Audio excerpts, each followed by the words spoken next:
자, 그러면 기경제 하겠습니다.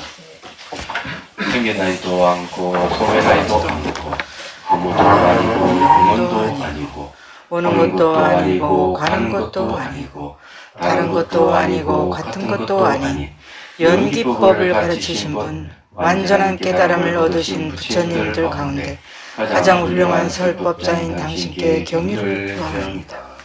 자, 179페이지 164번 할 차례예요. 이건 이제 해마바타 품은 뱀의 품이고요. 그 이제 일단 163번부터 읽고 164번 넘어가면 좋겠네요. 자, 야차 사타끼라. 그는 명지를 갖추고 있고 그의 행동은 청정하고 그의 온갖 번뇌는 소멸되었으니 이제 다시 그가 태어나는 일은 없다.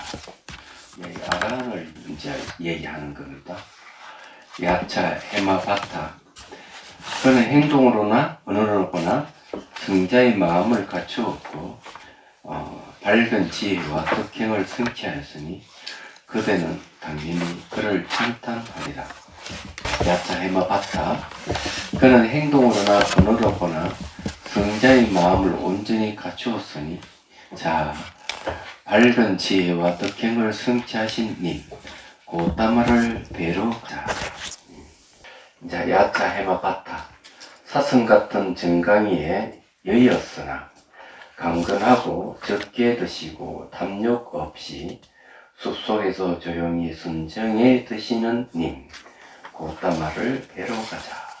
이 숲속이란 말을 이제 하는데 그 대염처경의 그 주석에 보면은 숲에 대한 얘기가 있어요. 탐욕이 많은 자는 방 안에서 수행하는 게 좋고 분노가 많은 사람은 나무 밑에서 수행하는 게 좋고 어리석은 자는 숲속에서 수행하는 게 좋다. 이런 주석이 있다. 그래서 여기 이제 이 수행자들이 대개 이제 숲속에서 수행하는 걸 알 수가 있고, 그 다음 나무 중에서도 어떤 나무가 좋냐 하는 게 있어요. 수행하는데 그것은 이제 보리수 나무가 좋아요. 왜 그러냐면은 이 보리수 나무는 이 줄기가 쭉쭉 내려가지고 앞을 가려줘요. 발같이. 그리고 한밤중 이제 뭐 보통 나무들은 산소를 내뿜지 않는데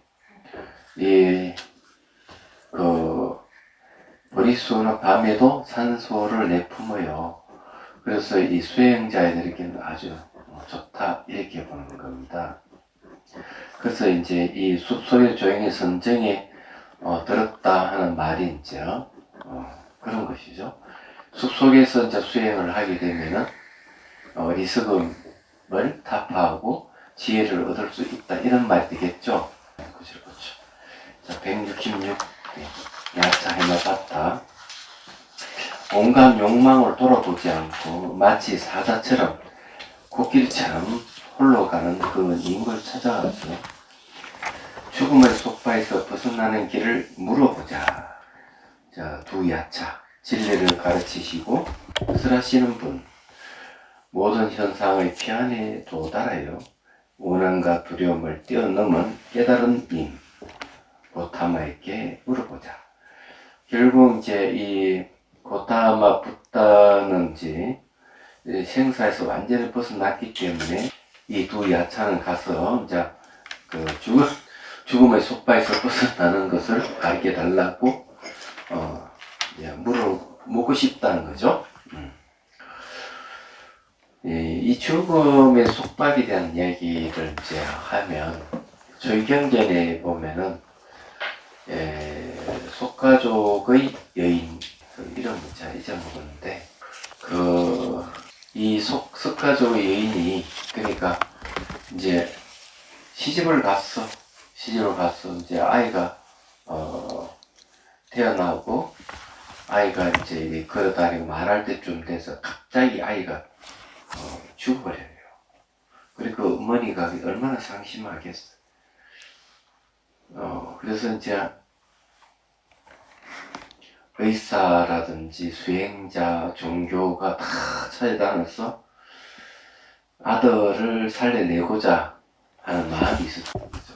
근데 누구도 그 아들을 살릴 수 없었던 거죠. 그러니까 이제 얼마나 낙담했겠어. 부처님께 찾아가서 아이를 살려달라고 해요. 그러니까 이제 부처님께서 하시는 말씀이 죽지 않는 집에 가서 죽지 않는 집에 가서 불씨를 구해오너라. 그러면은 너희 아이를 살려주리라. 그런데 여인이 이제 이 집을 하나 찾아다니면서 이 집은 죽지 않습니까? 물어보는 거죠. 그렇지 죽지 않는 집이 없다 하는 사실을 알게 돼요. 사람은 태어나면 반드시 죽는다 하는 사실을 알았던 거죠. 그래서 이제 바로 그 이치를 이제 깨닫고 출가한 예의가 저희 경기에 나와요. 생자 필멸이에요. 태어날 때는 반드시 죽게 돼 있어요. 그래서 가장 괴로운 게 뭐냐 이러면은 죽음이에요. 부처님께서 출가하신 내용도 보면은 바로 이 죽음에 대한 겁니다. 동서남북 사방으로 이제 소풍을 가죠. 소풍을 가는데 동쪽에게 동쪽문을 나섰을 때는 노인을 만나게 되죠. 서쪽문을 나섰을 때는 병든 사람을 보게 되고 남쪽문을 나섰을 때는 죽음을 보죠. 그 늙고 병들을 죽음을 보면서 나도 반드시 늙고 병들을 죽을 것이다. 그럼 알게 되죠. 그래서 죽지 않는 그를 찾고자 하는 마음이 일어납니다. 북정문을 나서서 이제 만나는 이가 출가한 사문이야. 그래서 대화를 나눠보고 자기 출가를 결심합니다. 죽지 않는 길을 찾기 위해서. 그리고 이제 아버지께 찾아가서 죽지 않는 길을 가르쳐 주신다면 제가 출가를 하지 않겠습니다 하는 걸 하죠. 이 이제 죽음이라 하는 건 굉장한 거예요. 이 시탈타는 어마무시한 재산을 가지고 있죠. 그렇지만 죽음을 막을 수가 없고, 그리고 또 늘 궁녀 속에, 이쁜 궁녀 속에 살아도 이 이쁜 얼굴이 죽음을 막을 수 없다 하는 사실을 아는 거예요. 그 다음에 이제 아버지 뒤를 이어서 왕이 되지만 왕이 되면 엄청난 권력을 가지게 되겠죠. 그렇지만 결국 그 권력이 죽음을 막을 수 없다는 사실을 아는 거죠. 얘기하자면. 그래서 가감하게 이제 출가를 해서 6년을 고행하고 깨달음을 얻는 겁니다. 자, 제가 하나 이제 물어볼게요. 절에는 아침에 죽을 먹는데 왜 아침에 죽을 먹을까? 아시는 분 계시오? 모르겠어요. 고행님에서 이제 2년을 고행을 했죠. 그리고 이제 니른선화에 가서 이제 다시 목을 깨게 하고, 이제 보리수, 필팔라수라고 그러죠.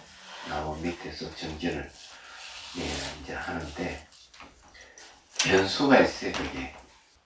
어떤 변수가 생기는가 하면은, 나무 밑에 앉아 있을 때, 그날 아침에 수자타라는 여인이,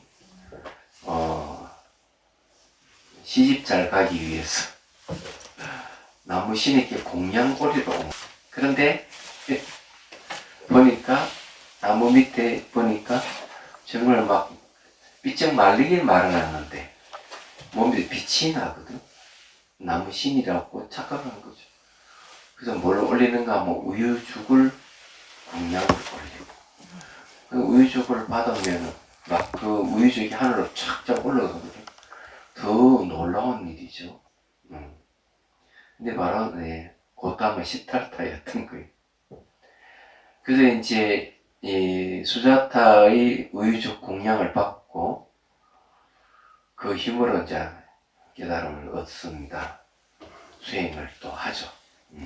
몸을 회복해가지고 그래서 스님들이 아침에 죽을 먹는 거예요. 깨달음하고 관련되는 거죠. 그래서 자비선사도 아침에 죽 먹는 이유가 그런 거죠. 수행자들이 죽을 먹고 깨닫기를 바라는 마음에서 비롯됐다. 전부 다 이제 알고 보면은 죽음에서 벗어나 불사, 죽지 않는 걸 얻기 위해서 출가하고 수행을 한 거죠. 그럼 불사, 죽지 않는 게 뭐냐? 바로 니르바나 열반이에요.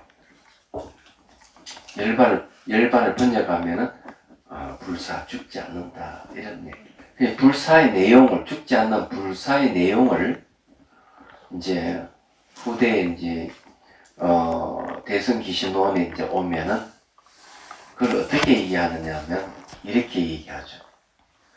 그 죽지 않는 것은 바로 우리 마음의 본성이고, 마음의 본성은 무한한 잠재력과 가능성을 가지고 있다. 모든 번뇌를 없앨 수 있는 지혜도 갖추고 있고, 예. 그리고 모든 속박을 벗어난 완전한 깨달음 수 있는 가능성도 있고, 그리고 완전한 깨달음을 얻게 되면은 일체 중심을 도움을 줄 수 있는 그런 능력도 갖추고 있다. 이렇게 얘기하죠.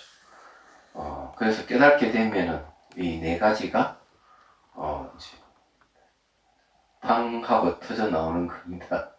기쁘다예요.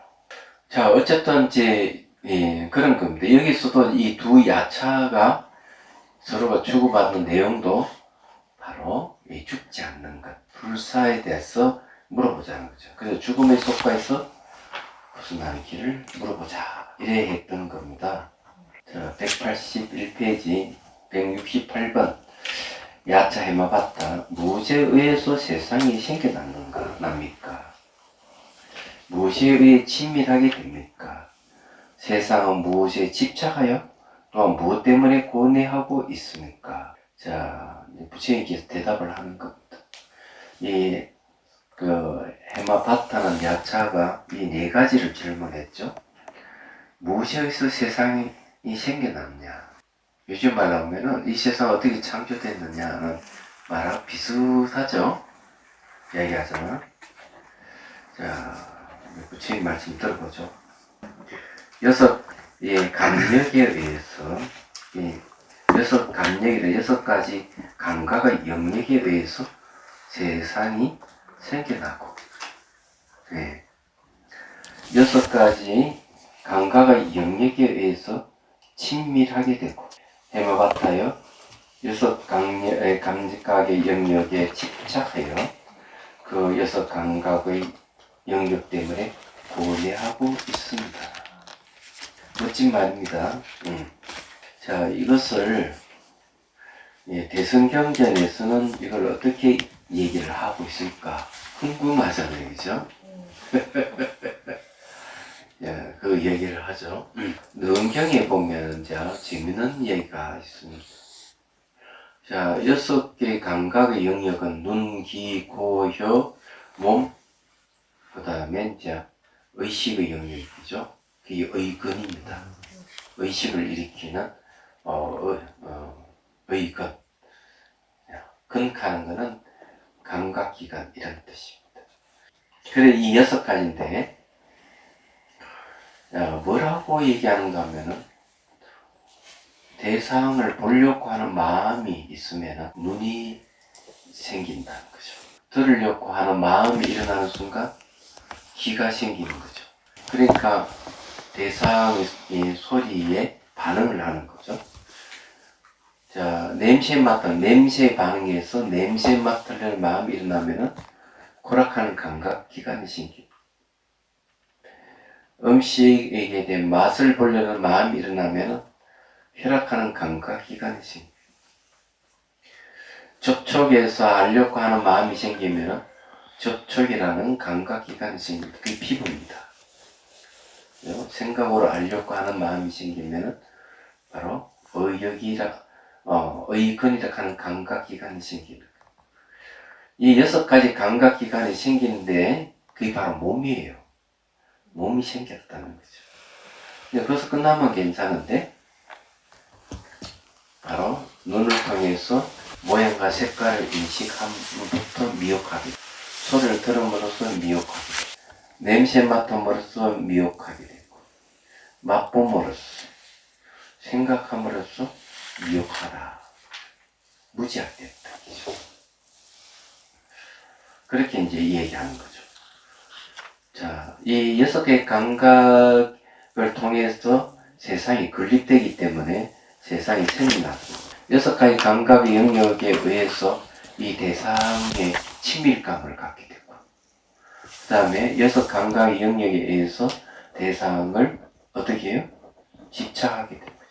그리고 이제 그 감각의 영역 때문에 고뇌가 일어나는 거예요.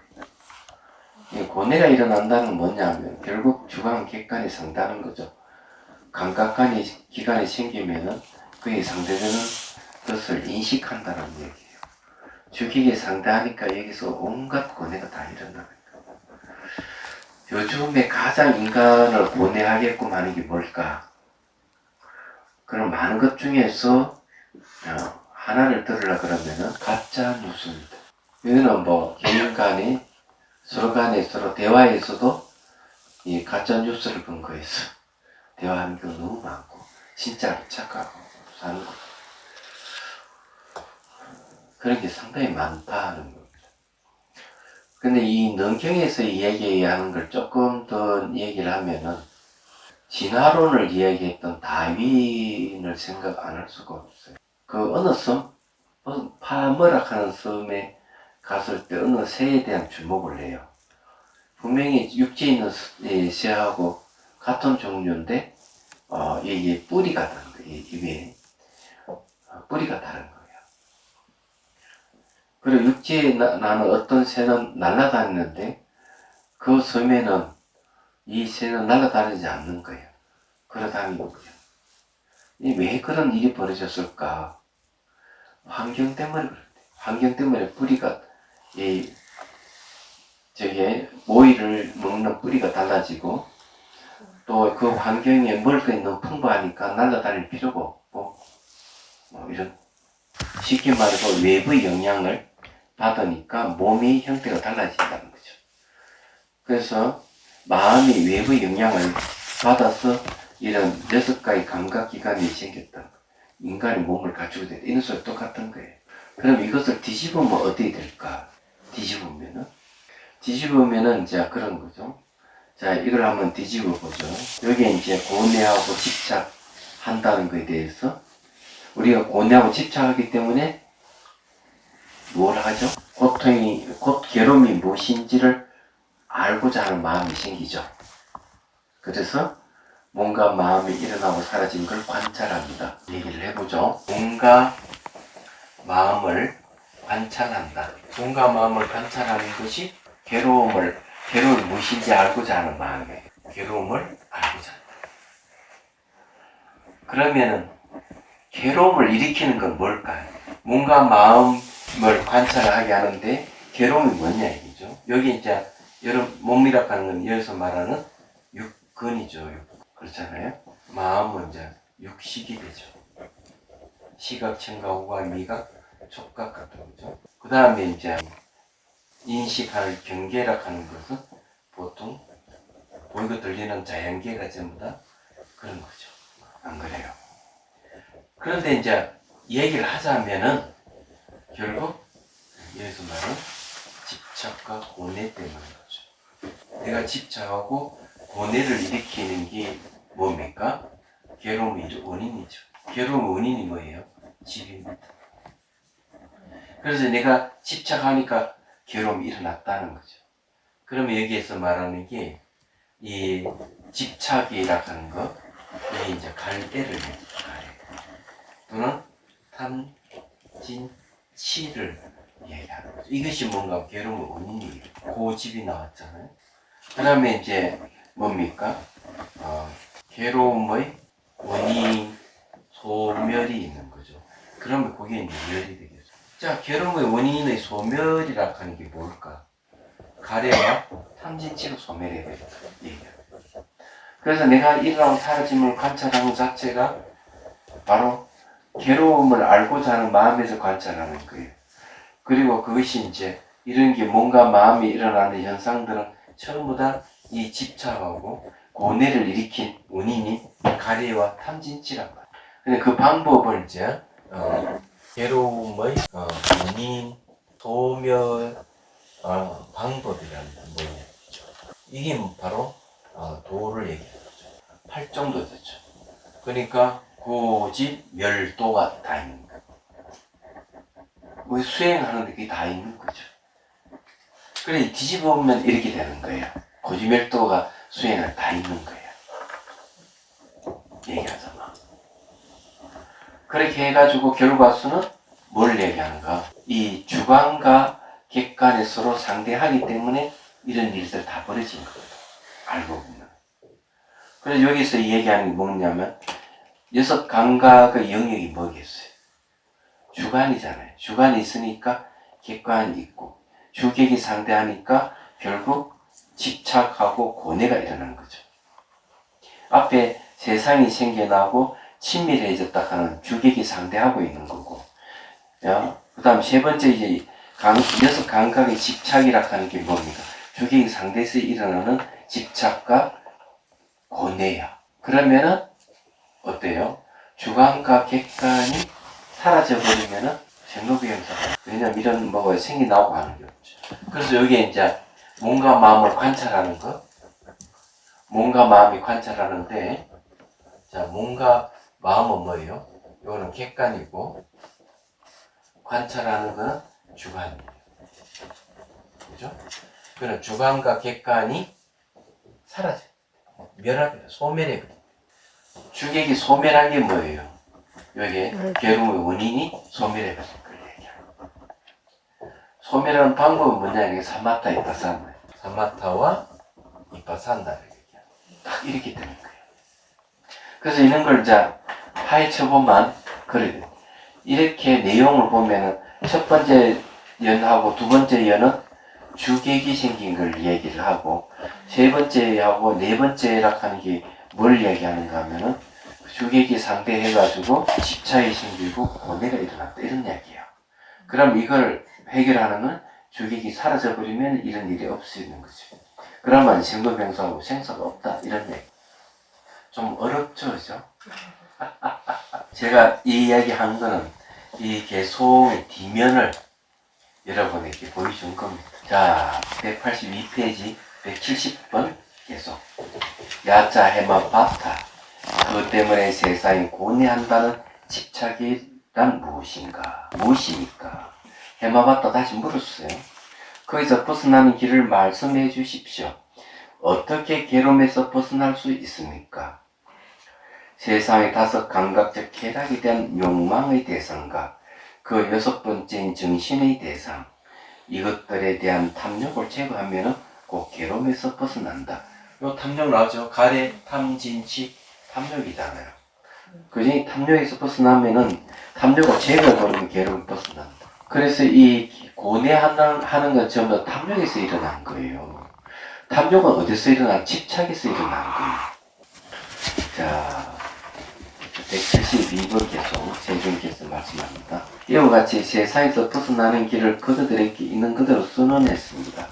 이와 같은 것을 나는 그들에게 가르칩니다. 이렇게 하면 괴로움에서 벗어납니다. 자, 어떻게 하면 벗어나느냐? 탐욕을 제거하면 괴로움에서 벗어납니다. 이걸 뒤집어서 보면 뭡니까? 탐욕 때문에 괴로움이 일어났다. 이런.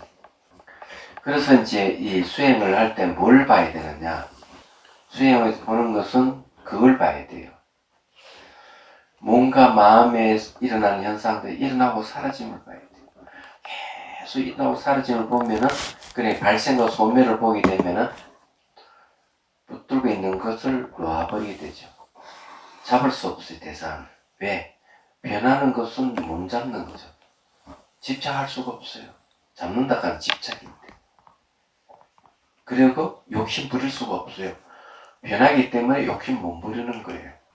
이해가 되시죠? 변하기 때문에 욕심을 부릴 수가 없다. 자, 얘기하자면, 자, 그런 걸 얘기를 하는 거예요. 네. 이 너무나 간단하잖아요. 괴로움은 탐욕 때문에 일어났다고. 탐욕을 제거해보면 괴로움이 벗어난다고. 그러면 그 안에 구체적인 그런 탐욕을 벗어나는 방법이 뭐냐? 이러면은 무상을 봐야 돼. 일어나고 사라짐을 봐야 된다. 여기는 그런 얘기는 없죠. 그렇죠. 우리 앞에 뭐라 했습니까? 허망함을 하면은 탐진치를 제거한다 그랬죠. 허망하다 하는 건 무상을 일어나고 사라짐을 볼 때 바로 탐욕이 제거된다는 말. 똑같은 얘기. 자, 야차. 야자 해마바. 누가 거센 흐름을 건넙니까? 누가 큰 바다를 건넙니까? 의지할 것도 붙잡을 것도 없는 10년에 누가 깔아앉지 않습니까? 자, 이 거센 흐름이 뭔가 탐진치 흐름을 얘기합니다. 탐진치 흐름을 누가 건너는 얘기죠. 큰 바다를 가는 것은 생사의 바다를, 삶과 죽음의 바다를 얘기합니다. 누가 그 큰 바다를 건너는 얘기죠. 예. 의지할 것도 붙잡을 것도 없는 10년에 누가 깔아앉지 않습니까? 자, 건너는 것과 깔아앉지 않는 것. 이게 뭘까? 이게 이제 바로 수행자의 길입니다. 수행자의 길이죠. 그래, 탐진치를 이렇게 흐름을 건너려면 떼목이 필요할 거예요. 바다를 건너는 것도 떼목이 필요하죠. 10년이 깔아앉지 않으려면 떼목이 필요할 거예요. 이게 공통되는 거예요. 그래서 건강경에 떼목을 타고 건너면 떼목은 버린다 그랬죠. 방편이 꼭 필요한 거. 자, 한번 봅니다. 184페이지 174번 개성입니다. 제조. 언제나 계행을 갖추고 지혜가 있고 삼매이 들고 성찰할 줄 알고 책임을 확립한 님만이 건너기 어려운 거센 흐름을 건넙니다. 자, 여기 뗏목이 뭡니까? 계행을 갖추고 도덕성입니다. 여기 뗏목은 뭐예요? 지혜예요. 여기 뗏목은 삼매예요. 이 뗏목은 성찰입니다. 자, 그렇게 하면은 어디 되느냐? 책임을 확립하게 됩니다. 자, 책임을 확립한다 하는 것은 샤티 파타나라 그래요. 샤티 확립, 알아차림의 확립이라 하기도 하고, 다른 데는 마음챙김의 확립이라 하기도 하는데, 책임의 확립이 말뜻을 보면 정확해요.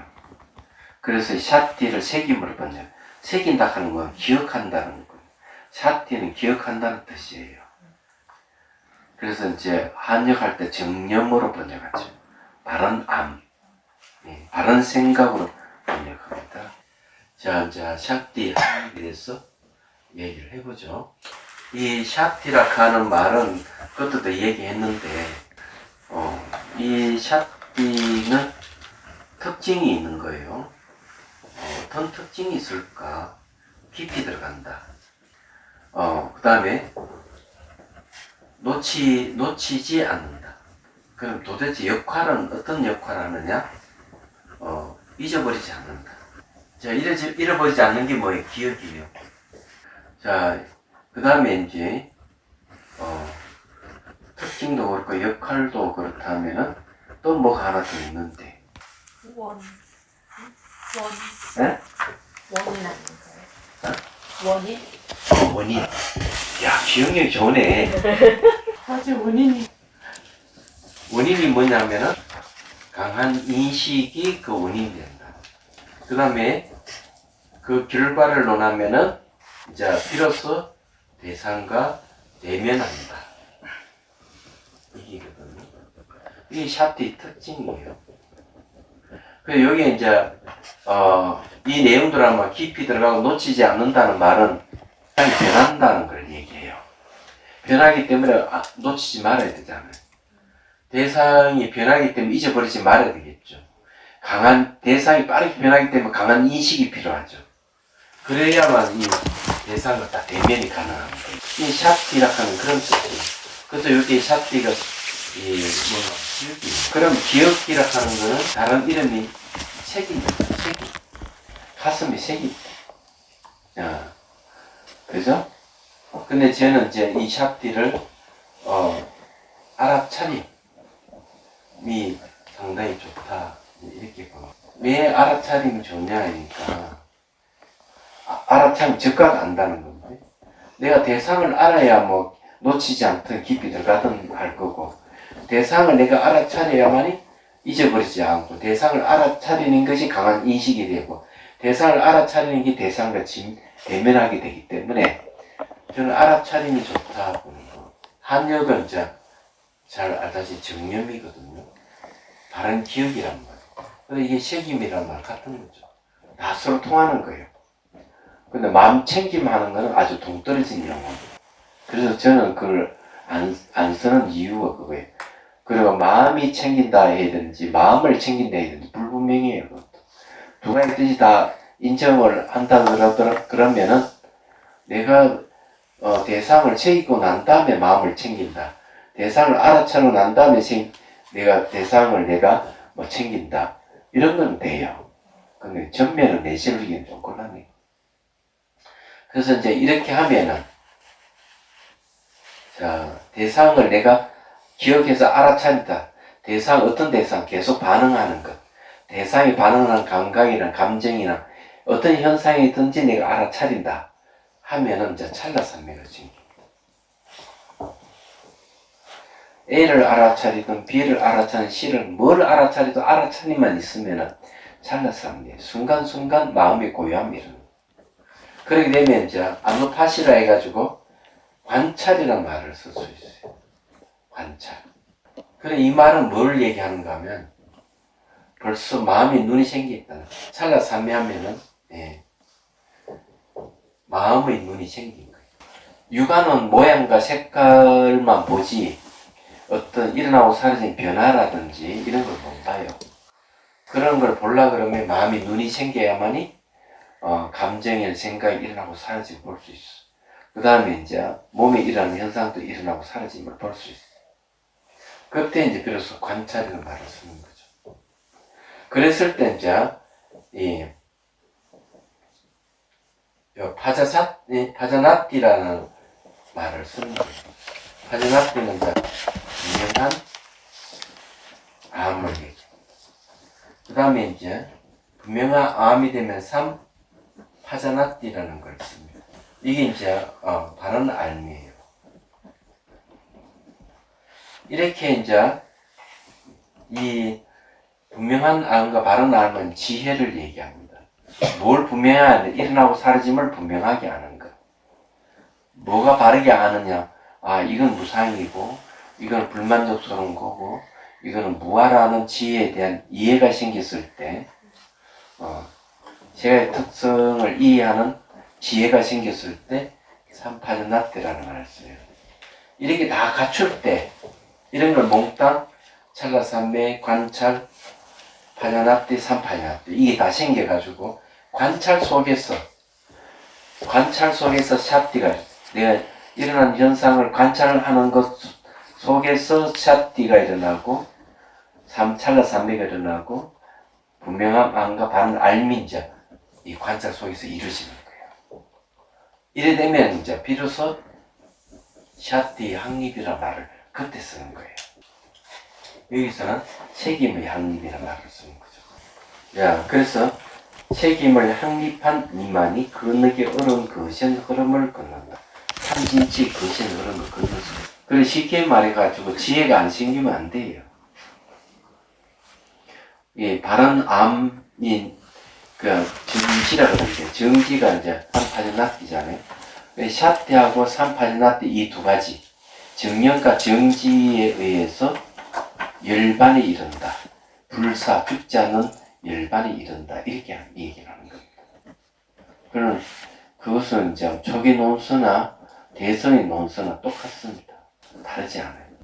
근데 이게 책임이 확립이 되려 그러면 알아차림이 확립이 되려 그러면은 우선 몸과 마음이 이런 현상을 열심히 알아차려야 돼요. 예를 들어 가지고 딱딱한 감각이 있으면 딱딱하다고 알고, 부드럽다 알고, 통증이 있으면 통증인 줄 알고, 밀고 당기면 밀고 당긴 줄 알고, 감정이 일어나면 일어났다고 알고, 즉각 알아차리는 거예요. 그게 안다는 게 이제 샷이에요. 안다고 하는 거는 그 안에 기본적으로 기억한다는 소리예요. 이야기하죠. 그러나 아는 훈련이 돼야 돼요. 그게 상당히 중요하죠. 그냥 염처경에는 가면 가는 줄 알고, 서면 서는 줄 알고, 앉으면 앉은 줄 알고, 누우면 누는 줄 안다. 얘기해요. 아는데 어떻게 아느냐? 분명하게 안다. 깨뚫어 안다. 더 나아가서 바르게 안다. 이렇게 얘기하죠. 이 점은 샤티에 의해서 이루어지는 것이다. 그럼 어리석은 자들은 이 샤티 항입이 안 되면은 어리석은 머무르 있어요. 지혜가 안 생긴 거죠. 그런 사람은 대체는 어떤가 하면은 그냥 현상만 바라보고 있다. 현상 중에는 뭐 아름다운 이미지도 나타나고 그런 것만 내대로 보고 있으면은 그냥 초보자. 일어나고 사라지면 못 보면은 무조건 초보자. 10년 하든 20년 하든지 현상이 발생과 소멸을 못 보면 왕초보자.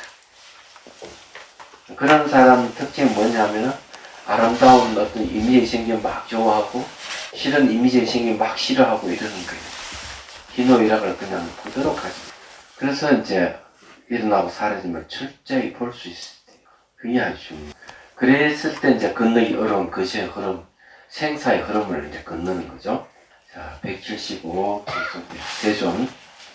감각적 쾌락의 욕망이 묶인 지각을 내고 모든 결박을 뛰어넘어 존재에 대한 욕구를 멸해버린 니 그런 깊은 바다에 가라앉지 않는다. 생사 바다에 가라앉지 않는다. 그게 이제 바로 뭡니까? 예, 배죠, 배. 결박을 보통 10개의 결박이 있죠. 핵심은 탐진치, 야차, 해마바타 얘기 들어.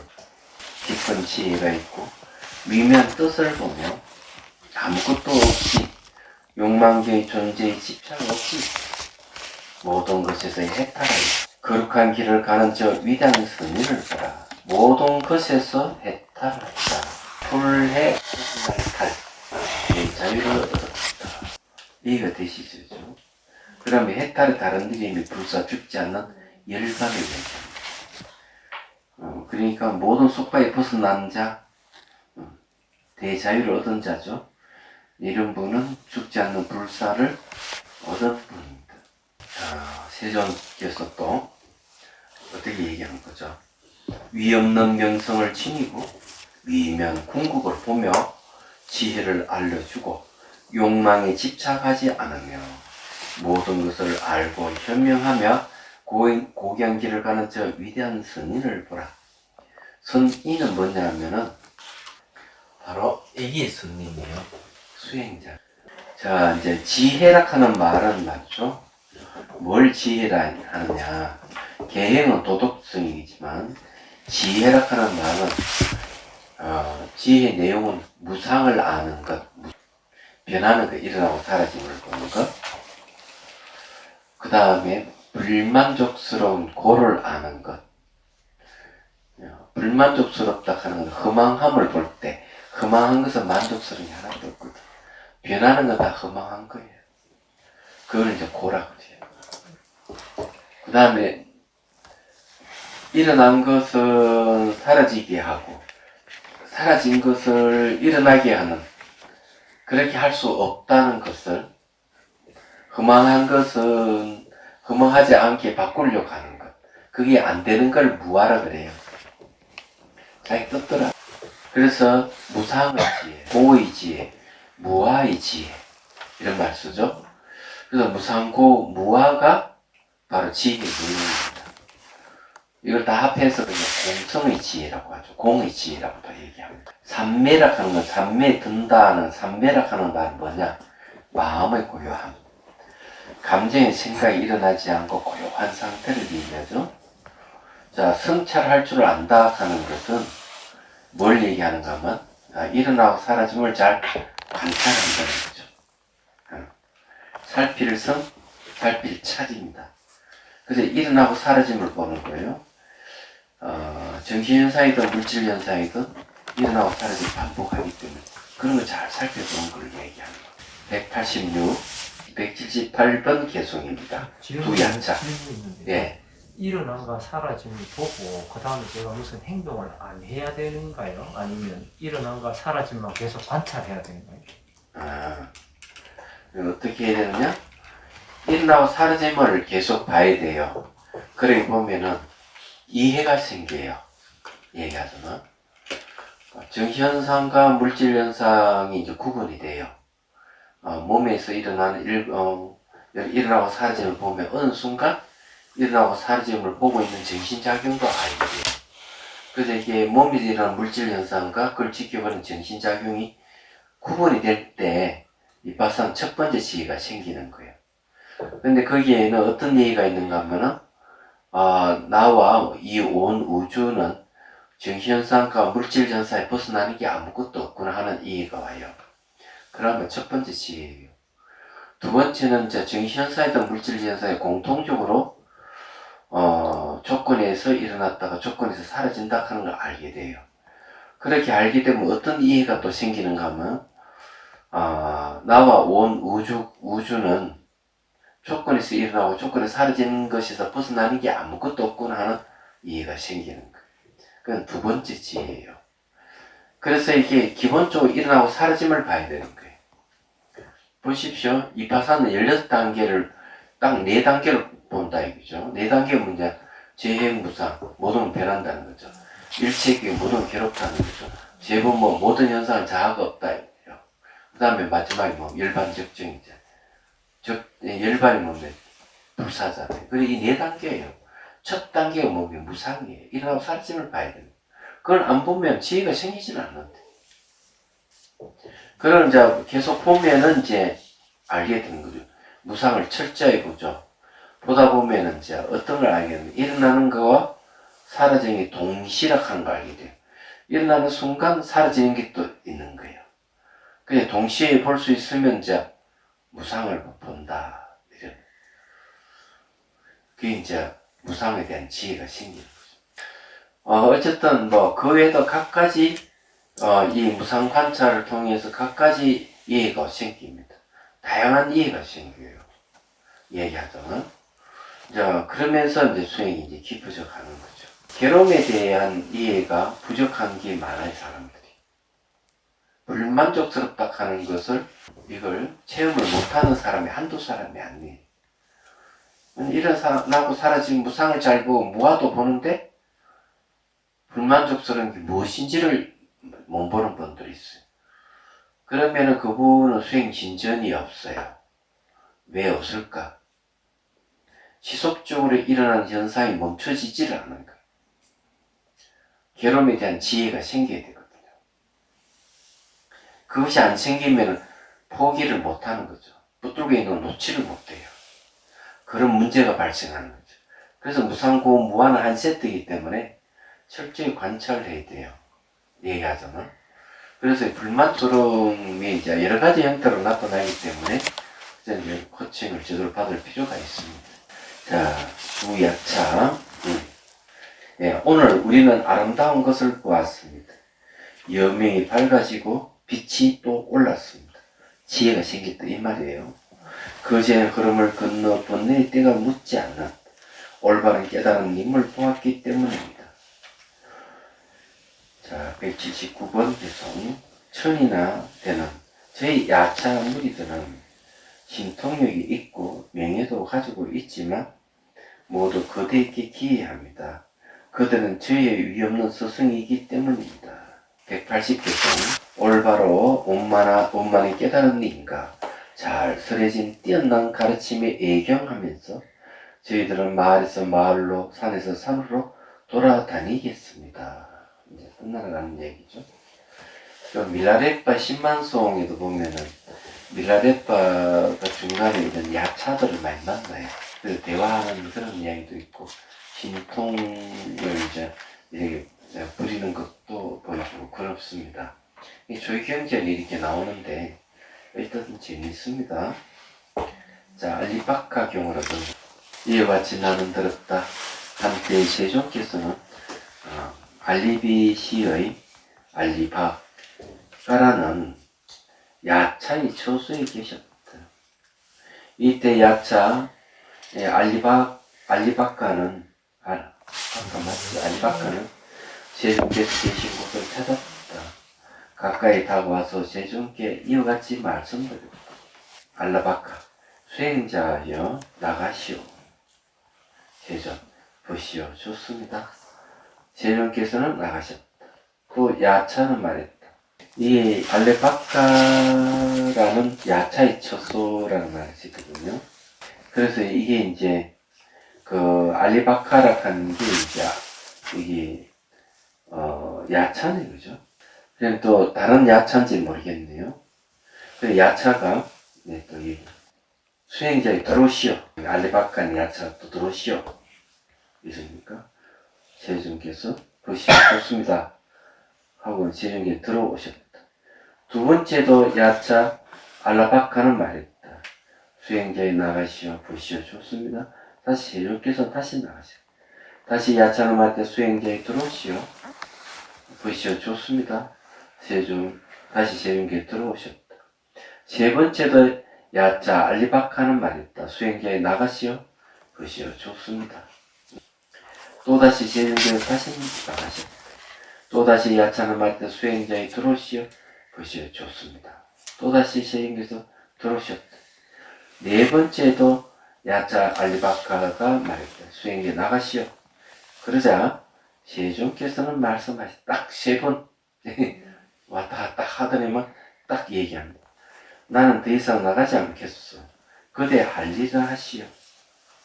알리바카 수행자여 그대께 묻겠습니다. 만일 그대가 내게 대답을 못한다면 당신의 마음을 산란케 하고 당신의 심장을 찢은 뒤 두 다리를 잡아 겐지스강 건너로 내던지겠소. 쉽게 말해 내가 묻는 당신이 대답 못하면 당신 죽이겠다 이런 얘기야. 세종께서 말씀하셨다. 보시오. 신들의 세계에서 악마들의 세계에서 하느님들의 세계에서 하느님이 누구냐면 범천, 대범천을 얘기합니다. 세계에서 성직자들과 수행자들의 후예 가운데 그리고 왕들과 백성들의 세계에서 내 마음을 산란케 하고 내 심장을 찢고 두 다리를 잡아 겐지스 강 건너로 내던질 만한 자를 나는 아직 보지 못했습니다. 친구여 그대가 물어보고 싶은 것이 있거든 무엇인지 물어보시오. 야차 알리바카는 세종께 다음의 시로서 말을 들었다. 야차 알리바카 이 세상에 어떤가는 재산은 무엇입니까? 무엇을 잘 추구하면 안락을 가져옵니까? 참으로 맛 중에서 맛은 어떤 것입니까? 어떻게 사는 것이 세상의 삶입니까? 자, 여러분들이 어떤가는 재산이 뭐예요? 여러분들 생각하는 어떤가는 재산. 재산이라고 얘기하는 것은 그 재산이 있을 때 무엇인가도 할 수가 있습니다. 그렇죠? 식량이 있으면 그 식량을 의지해서 무엇인가 할 수 있죠. 그래서 이제 수행에게 자량도, 가행도, 견도, 수도, 구경도가 있는데 자량도라는 게 이제 뭐냐 하면은 복과 지혜락하는 식량을 얘기합니다. 복이라는 것은 이제 선행을 많이 닦으면 복이 없고 법문을 많이 듣고 법을 사유하면 지혜가 생겨요. 이걸 식량으로 삼아서 수행을 해가는 거죠. 그래서 쉽게 말해 식량이라 하는 것은 무엇을 할 수 있는 힘입니다. 그죠? 그럼 재산이 뭐겠어요? 재산은 무엇인가 할 수 있는 힘을 얘기하는 거예요. 그럼 여기에서 무엇이 재산이냐? 이렇게 얘기를 하면은 그래서 내가 뭔가 이루려면은 그 힘이 필요한데 내가 깨달음을 얻으려면은 제일 먼저 어떤 걸 갖추어야만이 깨달음의 힘이 될까? 수행의 힘이 될까? 그건 믿음입니다. 자, 182번 세종 이 세상에서 믿음이 어떤가는 재산이고 가르침을 잘 추구하면 안락을 가져옵니다. 자, 가르침을 잘 추구하면 안락을 가져온다는 뭔가 하면 가르침 진리죠. 붓다의 이제 말씀이죠. 진리 가르침을 잘 추구하면 뭐가 생기죠? 지혜가 생겨서 번뇌를 없앱니다. 그러면 이제 알라에 오는 거죠. 이 불사의 알라. 진실의 맛 중의 맛이며. 자, 가르침이 뭡니까? 진실이 맛 중의 맛이다. 근데 가르침을 통해 가지고 뭘 알 수 있죠? 진실을 알 수 있죠. 그 진실이 맛 중의 맛이에요. 진실의 다른 이름은 진리를 얘기합니다. 진리를, 진실이를. 지혜로운 삶이 최상의 삶입니다. 지혜로운 삶이 뭡니까? 무상고 무아를 아는 삶이 최상의 삶입니다. 왜 최상이랄까? 지혜가 삶을 망치는 번뇌를 없애주니까, 탐진치를 제거해주니까. 멋지네요. 그죠? 그걸 명쾌합니다. 야자 알라바카. 사람은 어떻게 거신 흐름을 건넙니까? 탐진치 거신 흐름이죠. 어떻게 큰 바다를 건넙니까? 어떻게 괴로움을 뛰어넘습니까? 자, 큰 바다는 생사의 바다겠죠. 어떻게 괴로움을 뛰어넘는 괴로움이 이제 바로 가래 때문에, 탐진치 때문에 괴로움이 일어난 거죠. 탐진치 제거해야 되겠죠. 얘기하자면. 그리고 어떻게 완전히 청정해질 수 있습니까? 청정은 번뇌도 없는 깨끗한 걸 얘기하죠. 거기에 추가 하나 있네. 181번 추를 한번 보죠. 어떻게 사는 게 최상의 삶입니까 하는 문제인데, 그 주에 보면 세종께서 정각을 이룬 지 16년 후 알라비시의 왕은 식인기 야자 알라바카에게 사로잡히게 되어 왕은 매일 한 사람씩 제물로 바치기를 약속하고 풀려났다. 처음엔 죄인들 제물을 바쳤고 그들을 떨어지자 각 가정에서 한 아이를 바치다가 결국 왕자마저 바쳐야 했다. 상황을 파악한 세존이 야차의 왕궁에 출연한 것으로 이 경이 시작됐다. 그 있네요. 이제 이유를 알게 됐네요. 192페이지 184번 세존. 사람은 믿음으로도 거센 흐름을도 방해하지 않음으로 큰 바다를 건넙니다. 정진으로 괴로움을 뛰어넘고 지혜로 완전히 청정해집니다. 자, 믿음으로 거센 흐름을 걷는다는 말에 대한 얘기를 하죠. 조기경전에 이제 이 어떤 지방에서 온 지자면 서쪽 저기 변방 지방에서 온 사람이라고 저는 생각하는데 부처님에 대한 신심이 생겨가지고 아마 스님들 법문을 듣고 그랬겠죠. 부처님을 찾아갑니다. 그런데 이제 아주 거세게 흐르는 강물을 만나게 돼요. 그래서 제주군 어디 계시는지 하고 사람들이 물어본 거야. 물어보니까 저 강 건너에 세준 부처님께서 계신다. 이러니까 그렇습니까? 하고 그 물을 건너는 거예요. 그냥 사람들이 말리는데 불구하고 깜짝 놀라는 거죠. 놀랍게도 이 사람은 신통이 있는 것도 아니고 부처님에 대한 믿음 하나로 그냥 거센 강을 건너는 거. 건너는데 물이 얼마큼 차느냐 아마 발목까지만 딱 차는 거예요. 희한하게도. 빠져 죽을 건데 그래 강을 건너서 부처님을 칭견하게 되죠. 그래서 이 사람의 믿음이 대단하다고 이제 부처님께서 칭찬하는 내용이 저희 경전에 나옵니다. 그래서 이게 믿음으로서 거센 흐름을 건너고 하는 말이 실제적으로 그런 일이 있는데 이때는 뭔가 하면은 바로 탐진치의 거센 흐름을 걷는다는 거죠. 그러면 믿음은 어떻게 해서 생기는가 하는 게 있어요. 믿음은 어떻게 생기는가 참 궁금하잖아요. 부처님을 보자 바로 믿음이 생겼다. 부처님 너무 거룩하신 분이니까 저는 믿는다. 부처님이 엄청 무서운 분이니까 어쩔 수 없이 강압해서 믿는다. 이런 게 있을 수가 없어요.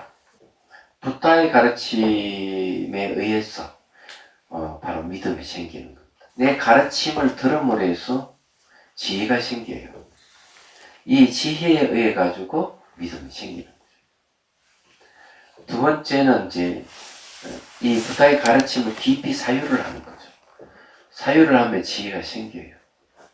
그러면 믿음이 더 견고해지는 겁니다. 세 번째, 수행을 통해 가지고 수행을 통해서 지혜가 생겨요. 이 지혜에 의해서 믿음은 견고해지는 겁니다. 그리고 불사에 나아갈 수 있게 되는 겁니다. 그래서 이 문사수라 해가지고 듣고 사유하고 수행을 통해서 얻은 지혜에 의해서 믿음이 생기는 겁니다. 어떤 위대한 인물을 보고 믿는다든지 이런 게 아니에요. 그럼 들으면서 얻는 지혜는 이해 수준을 얘기해요. 아프신 부모를 들으니까 이해가 되네? 그래 잊지 마죠. 이러면 이제 지혜예요. 그러니까 믿음이 생기는 거예요. 불신이 일어나면 한 발짝은 못 나아가지만은 이 믿음이 있으면 전진적으로 나아갈 수가 있어요. 그래서 믿음은 도의 권원이고 공덕의 어머니다 하고 관계에서 이야기해요. 도의 권원이라 하는 것은 믿음에 있어 도의 권원이 열반이 이룰 수 있기 때문에 그런 거죠. 그리고 또 열반이라 하는 훌륭한 결과를 낼 수 있는 원인이 어디서 나오는 믿음에서 나오기 때문에 도의 권원이라 저기 공덕의 어머니다 이렇게 하는 거. 공덕이 뭐냐면 훌륭한 결과를 가져올 수 있는 열반을 얻을 수 있는 원인을 공덕이라고 그래요. 이 공덕의 어머니가 바로 믿음에서 시작되는 거예요. 그래서 내가 이치를 사유하게 되면 이해가 생기죠. 그러면 이제 믿음이 견고해지는 거죠. 자, 이런 믿음에도 세 단계를 나누는데 첫 번째는 교화를 받아서 생기는 믿음이 누구 말을 막 듣다 보니까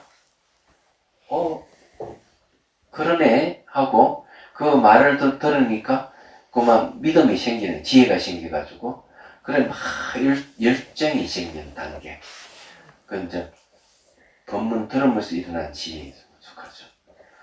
두 번째는 이제 열정이 생겨가지고 하나를 더 알아보려고 이래저래 뛰고 어떤 법회에 다 참석하고 인터넷 뒤지고 막 이러면서 이제 그리고 본인이 막 생각을 많이 하는 거, 사유를 많이 하는 거죠. 그게 이제 두 번째 단계의 믿음이에요. 확신이 오는 거죠. 얘기하잖아. 처음에는 교화받는 교화를 받았어. 두 번째는 열정이 일어난다. 이래 봐야 되겠네. 그렇게 보는 게 맞겠군. 첫 번째는 법문 듣고 교화를 받아서 일어나는 믿음. 두 번째가 이제 열정이 생겨가지고 이것저것 막 파고드는 거죠. 본문 듣고 인터넷 찾고 묻고 다니고 사유를 하고 그게 이제 바로 사유를 통해서 이제 이치를 사유함으로써 일어나는 지혜에 해당하는 겁니다. 그게 열정이죠. 세 번째가 이제 그렇게 하면은 확신이 오는 거예요. 확신이 세 번째 단계예요. 이 확신이 오면 그때서 이제 수행을 하는 거예요. 수행을 하면서 이제 지혜를 이제 체득해 가는 단계로 가는 거예요. 그래서 처음에는 교화를 받고 두 번째 열정이 생기고 세 번째 확신이 일어나는 거예요. 그 확신이 일어나는 이 믿음에 의해 가지고 불사 죽지 않는 열반이 이른다 이렇게 하는 거예요. 그러면 그게 이제 문사수에 딱 대비가 이렇게 탁탁 맞아 들어가는 거죠. 얘기하자면요. 그래서 불교의 믿음은 바로 지혜에 의해서 일어난다. 그래 여러분들이 법문을 듣고 이해가 되잖아요. 그럼 그 이해에서 이제 믿음이 생기는 거죠. 그 다음에 이제 남님이 보면 뭐라고 되는가. 경전의 논설을 많이 보면은 의욕이 그만큼 많이 사라진다. 그 말은 바꿔서 말하면 믿음이 더 견고해진다. 이런 소리죠. 자, 그렇게 이제 이 얘기를 하고 있다. 그래서 이 믿음이라는 게 굉장히 중요해요. 그러니 불교의 믿음은 맹목적인 것은 배척합니다. 그래서 그 영면 연수선사가 이런 얘기합니다. 믿기만 하고 아는 알미 없으면 맹목적인 믿음이 된다. 얘기하죠. 알기는 아는데 믿음이 없으면 그 말이 공허하다. 이렇게 공허하다 이죠. 그렇게. 그래서 믿으면 반드시 알을 의지하고 있고 안다 하는 반드시 믿음을 의지하고 있다. 이렇게 얘기를 하죠. 그래서 믿음이라 하는 게 이제 믿음으로써 그것의 흐름을 걷는다는 그런 거죠. 방해를 하지 않는다 하는 거는 어때요? 방해라 하는 게 뭘까? 넘쳐나는 거. 게으르는 거는 아무것도 하지 않는 거고, 방해라는 거는 이리 뛰고 저리 뛰고 지 마음대로 뭐 하는 게 있어요. 그래서 그 방해를 하지 않음으로써 생사의 큰 바다를 건너가는 거죠. 내가 막 정진하는 거죠.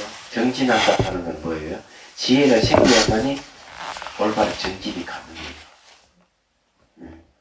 그럼 괴로움을 뛰어넘는다. 정진의 내용이 이제 지혜가 확립돼야 되고요. 그 다음에 그냥 샷띠 확립이 되면은 평정이 오고 선정과 지혜가 생깁니다. 그러면은 그런 걸 이제 선정 속에 지혜를 계속 지혜의 힘을 키워가는 게 이제 바로 정진이에요. 정진의 내용은 4가지입니다. 생긴 악한 것은 생기지 않게, 생기지 않는 악한 건 안 생기게, 그러니까 생긴 선은 더 선한 것에 정복되겠고 생기지 않는 선은 생기게 하는 것. 이걸 이제 4가지예요. 자, 지혜로 완전히 천정이 인다가 지혜라 하는 것은 바로 번뇌라 하는 더러움을 잘라버리기 때문에 그래서 완전히 천정입니다. 야차 알라바카 다시 물었어요. 사람은 어떻게 해서 지혜를 얻습니까? 또 묻는 거죠. 보통 이제 샷디가 지혜를 이끌어낸다. 이렇게 이제 이 얘기를 합니다. 자, 어떻게 해서 지혜를 얻습니까? 어떻게 해서 재물을 얻었습니까? 어떻게 해서 명성을 떨칩니까? 어떻게 해서 칭조를 냈습니까? 또 어떻게 이 세상에 저 세상으로 가서 슬픔을 얘기했습니까? 이 세상에서 저 세상을 간다는 게 뭐겠어요? 그거는 이제 피안으로 가는 열반을 이룬다는 거죠. 거센 흐름이라 하는 주를 거기에 98페이지 보십시오. 거센 흐름에 대한 주소입니다. 98페이지 밑에 21번 주에 보면 윤회의 바다에서 생사가 거듭되는 것을 윤회의 바다잖아요. 그게 생사의 바다입니다. 거듭되는 것을 거센 흐름에 비유한다. 감각적 쾌락의 욕망의 거센 흐름, 존재의 거센 흐름, 견해의 거센 흐름, 무지의 거센 흐름이 있다. 되겠네요. 자, 감각적 쾌락의 욕망의 거센 흐름은 바로 욕계를 얘기하고요. 존재의 거센 흐름은 색계를 얘기하고, 견해의 거센 흐름, 무지의 견해의 거센 흐름은 아마 무색계를 얘기하는지는 모르겠어요. 그 다음에 이 견해의 거센 흐름하고 무지 거센 흐름은 같은 것이 얘기를 하는지 모르겠습니다. 왜냐하면 견해 중에서는 삿된 견해라는 그 중에서 이제 전부 다 그런 견해도 무지에 포함되기 때문에 그렇습니다. 보통 이제 그렇게 얘기를 할 수가 있어요. 그냥 탐진치라고 하면 됩니다. 193페이지 186번 계속 열반에 도달하기 위하여 열반에 불사 죽지 않는 것이죠. 거룩한 님의 가르침을 믿는 건 가르침을 믿어야 된다. 그죠? 이 재물을 얻는 거예요. 방해를 하지 않고 현명한 님이라면 배우는 열망을 통해 지혜를 얻습니다. 187번 계속 알맞은 일을 하고 멍에를 지고 열심히 노력하는 자는 재물을 얻습니다. 그런 진실함으로써 명성을 떨치고 보시함으로써 징표를 냈습니다. 정확하게 이야기합니다. 이거는요. 여기 이제 뭘 얘기하는가 하면 재물을 얻는 거는 열심히 자기 노력을 하면 된다. 그 다음에 그 사람 진실한 사람이라면 명성을 얻을 수가 있어요. 그리고 남아가 징표를 매일 딱 베풀어야 돼요. 이해가 되죠? 194페이지 188번 계속 세존 가정생활을 하는 신도일지라도 진실, 진리, 결단, 보시의 이 네 가지 원리를 갖추면 내시에 가서도 걱정이 없는 것이다. 자, 여기에 그 네 가지라고 이제 얘기를 했죠. 그리고 진실, 자제, 보시, 인내보다 이 세상에 더 나은 것이 있다면 그것을 널리 수행자들이나 다른 분들에게 물어보시오. 예. 자, 진실은 이제 진리 다른 이름인데, 그죠? 근데 여기 진실하고 진리하고 구분했네, 그죠? 그러면 이제, 진리라고 하는 거는 진실한 이치를 얘기하는 거죠. 진실은 사실을 얘기하는 거고, 진리는 진실의 이치를 얘기하는 거고, 결단은 뭐겠어요? 지혜를 얘기합니다. 지혜가 있는 사람은 결단력이 있어요. 우유부단하지 않아요.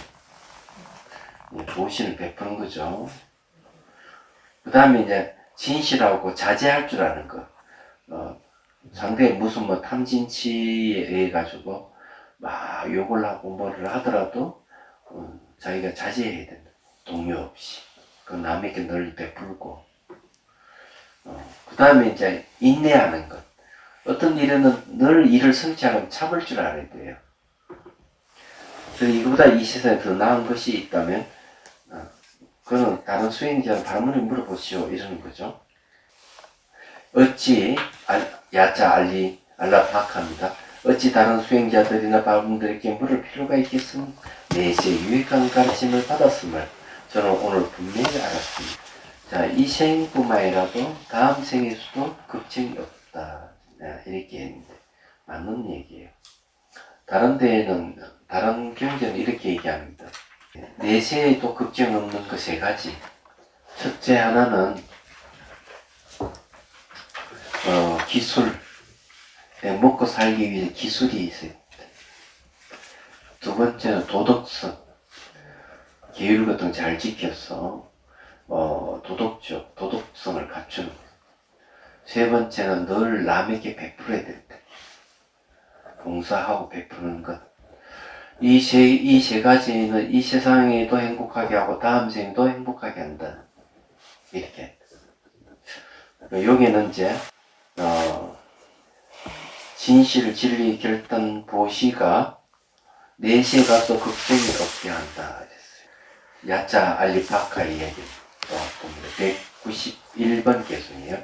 깨달은 님께서 알라비 시에서 지내려고 오신 것은 참으로 저에게 유익했습니다. 크나큰 가부가 있는 가르침을 받았음을 저는 오늘 분명히 알았습니다. 자, 192번 개송. 올바로 깨달은 님과 잘 스레진 뛰어난 가르침에 애경하면서 저는 이 말에 저 말로 이 도시 저 도시로 돌아다니겠습니다. 오늘 강의 여기까지 하겠습니다. 네, 오늘 내용은 다 야차의 질문에 대한 이야기였습니다. 품은 뱀의 품이고요. 뱀이 허물을 걷듯이 여기서 전체 주제가 뭡니까? 의문이라는 허물을 걷는다든지 괴로움이라는 허물을 걷는다든지 번뇌라는 허물을 걷는 것에 대한 이야기였습니다. 질문 있으면 하십시오. 언제나 계행을 갖추고 지혜를 입고 이렇게 순서가 있잖아요. 네. 174번을 보면 네. 그래서 이게 계행을 갖추고 지혜가 있고 삼매에 들서 성찰할 줄 알고 책임을 확립한 님 이렇게 순서가 어떤 순서를 먼저 계행이 기본이고 그래야지 지혜가 생기고 이런 순서인가 아니면은 이거는 이제 순서로 볼 수도 있고 그런데 순서로 본다면 항상 계행이 먼저입니다. 계행이라고 하는 행하는 건 실전 행을 얘기하는 건데 선행이죠. 착한 행입니다. 도덕성을 갖추고 있는 행인데 이것이 늘 바탕이 돼요. 이것이 지혜의 바탕이 되고 삼매의 바탕이 되고 성찰의 바탕이 됩니다. 얘기하자면 원래 계정해로 보면은 계행을 갖추고 삼매에 들고 지혜가 있고 성찰할 줄 알고 이렇게 해야 되는데 여기는 이제 그냥 계행을 먼저 들고 뒤에는 그냥 같이 들어서 얘기를 했습니다. 그럼 이제 만일에 이제 이 얘기대로 하면은 만 꼭 순서를 갖춘다면은 이렇게 해야 됩니다.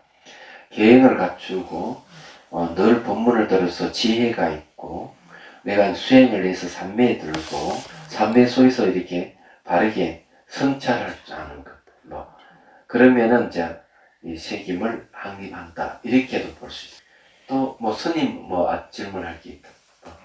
예, 스님, 그 마지막 교수님, 이 알람이라는 약화가 말한 거죠? 그 야차가 얘기한 거예요. 예. 근데 마지막에 저는 마을에서 마을로, 도시에서 도시로 돌아다니겠습니다라고 말한 까닭이 뭘까요? 이거는 저 앞에서도 이제 그런 이야기 했는데 내가 자기가 이런 가르침을 예경하면서 이 말, 저 말, 이 도시, 저도 돌아다니겠다 하는 거는 자기 삶에 항상 이걸 가지고 이렇게 살아가겠다 이런 소리 같은. 그러니까 야차의 생리라고 할까? 이 생리가 이제 이 마을 저 마을 다니는 거죠? 이 말, 저 말 다니는 거는 뭐 야차만 그렇게 했죠. 그러니까 우리가 생각하는 뭐 야차의 신분으로 법문을 전달하거나 그럴 수는 없는 거죠? 그러니까 이 말, 저 말 하든 뭐 이 도시, 저 도시 가든 사람도 그렇게 할 수 있는 이게는 그냥 자기 삶이죠.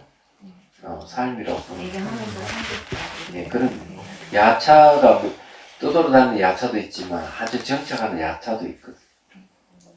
말하자면. 그래 그 사람과 똑같이 이 말 저 말 이 도시 저 도시 다 다닐 수가 있는 거야.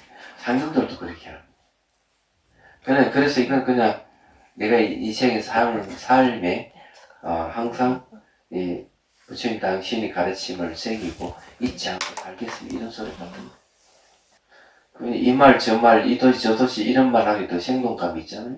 그냥 가르침 따라 잘 살겠다 이런 것보다는 더 구체적이고 또 뭐 질문? 야차가 중요한 인물인 것 같아요. 예? 야차가 예. 중요한 그 인물이라고 해야 되나? 부처님하고 대화한 내용이 많이 나오잖아요. 네. 뭐 야차면 그런 건 아니죠. 앞에 내용 보면 다람쥐도 있고 다양한 사람 계층가 하지만 야차와도 이제 그렇게 대화를 한다 하는 거. 그다음에 이제 부처님이 또 내려왔을 때 범천하고도 대화하고. 근데 부처님 어느 누구든 눈에 보이거나 안 보이거나 모든 생명체들하고 다 대화가 가능한 거죠.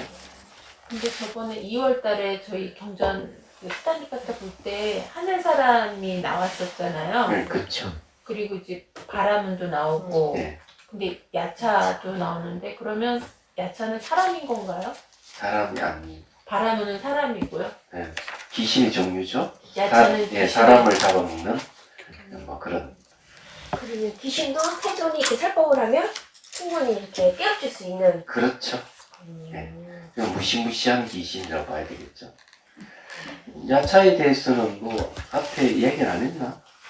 약간 잘 잡아먹고 뭐 이런 거 나오는데. 그러면 야차는 사람이 아니면 귀신이고 하늘 사람은 예를 들어가 아수라를 얘기하면 아수라도 두 종류예요. 하늘 신으로서 이 하늘의 그 신으로서의 야차가 있지만 땅을 의지하는 하늘의 신으로서의 아수라도 있지만 땅에 의지하는 아수라도 있거든요.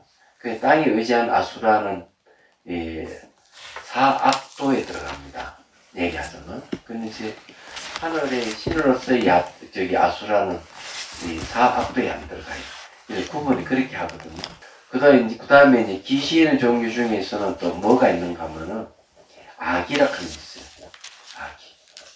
예, 늘 배고파 찔찔 매는 날.